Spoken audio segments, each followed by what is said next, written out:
Stair ഇറങ്ങി വന്ന രാജകന്യയോ. Stair ഇറങ്ങി വന്ന രാജകന്യ അല്ല, അങ്ങനെ എന്തോ ഇറങ്ങി വന്ന രാജകന്യയോ. എടാ, തേരിറങ്ങി വന്ന രാജകന്യയോടാ.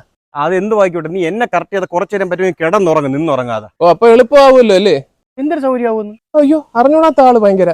ഞാൻ കിടന്നാണ് ഉറങ്ങിയിരുന്നെങ്കിൽ ഞാൻ ചാടി എണീക്കുന്ന സമയം കൊണ്ട് ഇയാൾ എന്നെ കൊരവള്ളി പിടിക്കൂലായിരുന്നു. എനിക്ക് അറിഞ്ഞുകൂടിയത്. അയ്യോ, ഞാൻ പഴയ പോലെ ഇപ്പൊ നോൺ വെജ് തീറ്റി ഇല്ല. ഞാൻ ശരണഭവൻ അല്ലേ കഴിക്കുന്ന. തിരക്ക് നോക്ക്, അവിടുത്തെ ഒണിയും ഊത്തപ്പവും ഫിൽട്ടർ കോഫിയാണ് എന്റെ ഫേവറേറ്റ്. ഓ അയ്യോ, തുണിയും മുത്തപ്പം എന്റെ ചെറിയിൽ ചോര ഉണങ്ങി പിടിച്ചിരിക്കുന്നതാ എണ്ണം കെട്ടവന്.